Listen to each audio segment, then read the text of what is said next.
Jangan lupa subscribe YouTube channel Metro TV News dan jangan lupa nyalakan notifikasinya. Nah, pemirsa, pandemi COVID-19 ini mengubah kehidupan sebagian besar masyarakat Indonesia termasuk dalam kondisi ekonomi. Ya, perilaku ekonomi masyarakat begitu ya. Dalam keadaan saat ini sangat penting untuk memiliki good money habit dalam pengelolaan keuangan di tengah ketidakpastian ekonomi. Bagaimana sebetulnya caranya untuk kita semua mencapai good money habit? Sudah terhubung melalui sambungan Zoom perencana keuangan M. Karisma, dan juga kami mengundang Anda pemirsa untuk berpartisipasi, ingin menanyakan good money habit seperti apa.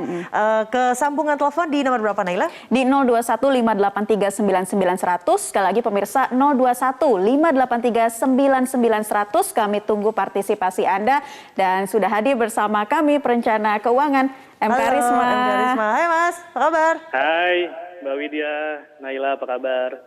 Baik, sehat-sehat. Kondisi keuangan nih tapi kayaknya kurang baik ya, gara-gara nggak punya good money habit. Nah, sebetulnya idealnya tuh good money habit itu seperti apa sih menurut Mas Karisma? Ya, sebenarnya tadi udah sempat disinggung ya kisi-kisinya. Intinya adalah bagaimana kita bisa memiliki pola-pola yang sebenarnya itu sangat-sangat bisa kita terapkan dan ke belakangnya itu supaya kita nggak lagi pusing nih masalah keuangan. So, cara-caranya sebenarnya cukup simple selama kita intinya adalah patuh dan disiplin. Itu kunci utama supaya kita bisa menjalankan itu secara konsisten ya. Secara simpelnya adalah ketika saya membicarakan masalah keuangan yang berhubungan dengan budget sehari-hari, maka yang sering saya bilang adalah istilahnya itu kita harus mematuhi budget yang sudah kita terapkan di awal. So budgeting is the key to have a good money habit. Sebenarnya kayak gitu Mbak Widya dan Naila. Nanti perkembangannya seperti apa kita bisa bicarakan ya, ngobrol. Oke, nah jadi untuk membentuk good money habit ini sebenarnya apa dulu yang harus dilakukan? Katakanlah kita punya banyak tagihan gitu. Apakah kita memang harus melunasi tagihan di tepat waktu atau seperti apa nih hal-hal yang harus kita rencanakan dulu untuk membentuk suatu sikap good money habit? Jangan sambil lihat saya ya ngomong tagihannya ya, langsung kesindir loh ini. Coba gimana Mas? Ya, kaitannya dengan budgeting tadi, ini salah satunya memang pos pengeluaran yang rutin kita lakukan itu nggak jauh daripada cicilan ya. Jadi kalau misalnya ngelihat muka saya, mukanya teman-teman di sini, kayaknya kita sama-sama semuanya punya cicilan. Itu yang membuat kita semangat untuk kerja. Nah, ketika kita tahu, saya bilangnya nih, ada rasio yang bisa kita pilih, mau itu 50-30-20 ataupun 40-30-20-10. Maksudnya apa? Ketika kita ngomongin 50-30-20, maka 50 itu kita sudah harus sisihkan di depan, itu sudah saya budgetkan untuk kebutuhan hidup saya. Entah itu untuk makan, entah itu untuk transport, entah itu untuk biaya pendidikan anak dan lain sebagainya ya. Nah, ketika saya ngomongin yang 30 tadi, itu yang berkaitan dengan cicilan. So, kita harus patuh nih terhadap rasio tadi. Ketika saya ternyata sudah memiliki hutang di atas 30%, maka saya harus ngerep. Sekarang yang saya harus lakukan adalah kembalikan lagi rasio hutang saya dibandingkan penghasilan bulanan saya ke angka 30%.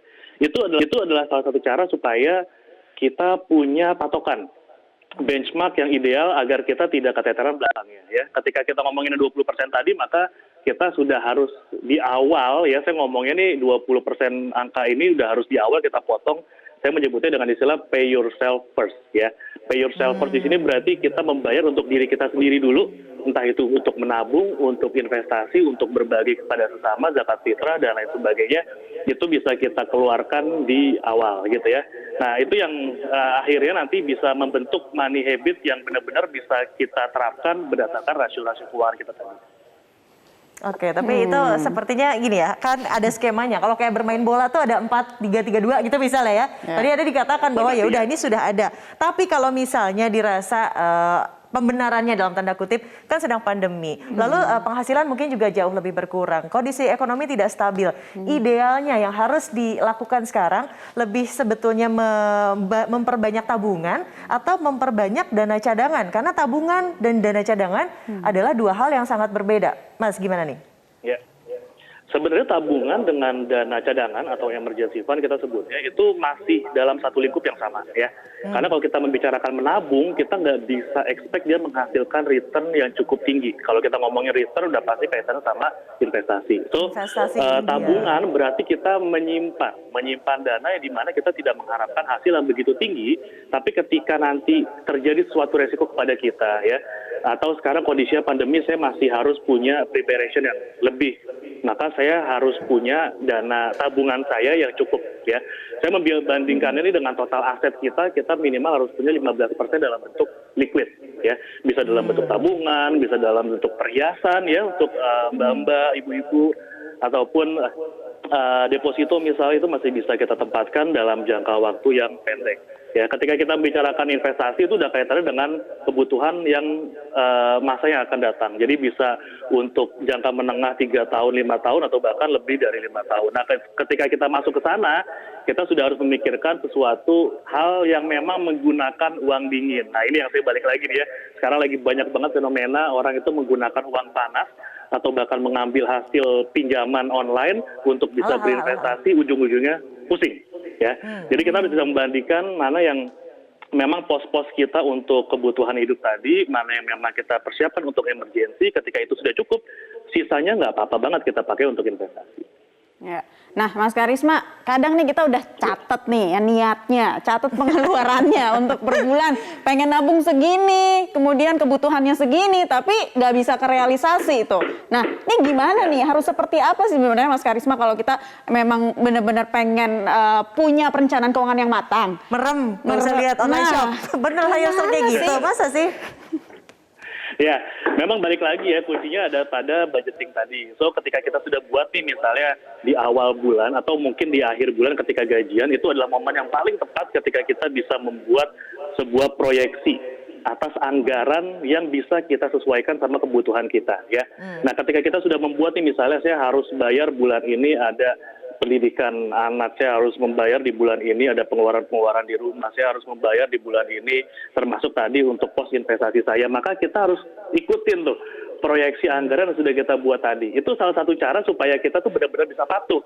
Karena kalau kita nggak punya guidance ya kita nggak punya panduan ya atas keuangan kita sendiri, ujung-ujungnya itu jadi loss kemana-mana. Ketika kita gagal tadi di awal untuk menyisihkan, bukan menyisakan, maka ujung-ujungnya kita pasti akan gagal untuk saving. Nah, itu yang membuat banyak orang akhirnya sekarang gagal memiliki good money habit karena mereka sendiri nggak ngerti bagaimana untuk menganggarkan keuangannya dia. Pokoknya begitu masuk itu yang akan keluar. Ujung-ujungnya nggak bisa nabung, ujung-ujungnya nggak bisa invest, boro-boro untuk bisa bertahan hidup di masa krisis gitu. Setuju. Jadi itu sebetulnya disiplin ya, ada code of conduct-nya, ada SOP-nya. Jadi perlu nggak nih kalau misalnya kita melewati dalam tanda kutip batas atau budgeting yang sudah kita atur, ada hukumannya lah dalam tanda kutip, perlu sampai kayak gitu untuk akhirnya mendisiplinkan diri sendiri, Mas? Yes, saya sendiri orang yang menganut ada self reward dan juga punishment untuk diri saya nih, Mbak Widya, Mbak Naila. Jadi ketika saya merasa bahwa saya berhasil nih untuk mengumpulkan dana investasi saya atau mungkin mengembangkan dengan return tertentu di tahun ini, saya bisa membeli sesuatu hal yang membuat saya tuh bisa makin semangat nih, ya mencari uangnya dan juga untuk kembali berinvestasi. Jadi itu ada reward. Smartphone terbaru dengan harga puluhan juta rupiah gitu, atau gimana nih Mas? Ya, termasuk punishment ya ketika saya ternyata gagal nih. Saya kebanyakan kemarin itu ngopi-ngopinya. Saya kebanyakan tiap hari itu lupa selalu jajan boba, jajan kopi kekinian. Ujung-ujungnya jebol anggaran saya 500 1 juta gitu ya. Nah, ketika itu gagal, maka yang dikorbankan itu nggak boleh pos investasi saya. Yang saya korbankan adalah pos kebutuhan saya. Saya harus ngemat-hemat tuh, makan di warteg deh, istilahnya gitu ya. Supaya benar-benar kita bisa tetap terjaga pos-pos pengeluaran yang tadi sudah saya tetapkan di awal. Oke, jadi emang harus niatnya dikencengkan dulu ya, nggak boleh kendor kalau untuk nabung bahkan berinvestasi. Nah, Mas Karisma, tadi mungkin bisa dijelaskan lagi ya soal pos-pos dana darurat begitu ya, berapa sih yang harus disisihkan dan juga bagaimana nih kita harus mengoptimalkan perencanaan keuangan yang matang. Jadi dari mana dulu nih mulainya? Batas atas, batas bawah, berapa persentasenya juga gitu ya, gimana nih Mas? Oke, nah untuk step-step ya, saya ngomongin ini langkah-langkah yang memang kita perlukan untuk memastikan bahwa ternyata saya memiliki pola keuangan yang sehat ya. Di balik sekarang ini momentum yang tepat nih. Saya selalu bilang ini momen yang pas banget masa pandemi ini untuk kita kembali meracik portfolio keuangan kita ya. Salah satunya adalah dengan kita melihat apakah sekarang net worth saya memiliki aset yang jauh lebih besar dibanding hutang saya ya. Apakah saya sekarang ini memiliki cash flow yang positif sehingga saya tuh bisa berinvestasi, bisa menabung, bisa bayar cicilan hutang ya. Apakah saya sekarang ini punya perlindungan yang cukup? Itu pos-pos yang memang harus kita lakukan dari awal sampai dengan akhir, dan ternyata investasi itu prioritas terakhir loh dibanding pos-pos tadi di awal ya. Emergency fund kita, memastikan bahwa cash flow kita alurnya sudah benar, ada sisa yang memang tadi kita bisa pakai untuk investasi, ada proteksi yang bisa kita punya sekarang ya, karena banyak orang-orang yang sekarang masih rawan sekali ya, kondisinya makin memuncak nih pandeminya. Kita tetap harus menjaga kesehatan kita dan jiwa kita dengan proteksi yang memang sesuai dengan kebutuhan kita. Nah, ketika ini sudah dilakukan, maka terakhir kita bisa mengambil kesempatan nih ya untuk berinvestasi di instrumen yang memang sesuai dengan profil risiko kita dan yang terpenting tujuan kita ke depannya.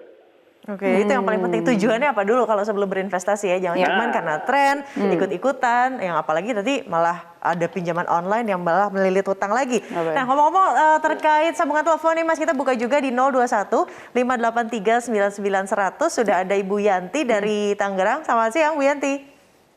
Halo, selamat siang. Ya, silahkan Bu pertanyaannya, atau ada yang ingin dibagi dengan kita? Oke, Mas, saya mau nanya. Jadi kan saya punya deposito. Nah, melihat inflasi takutnya rupiah tergerus.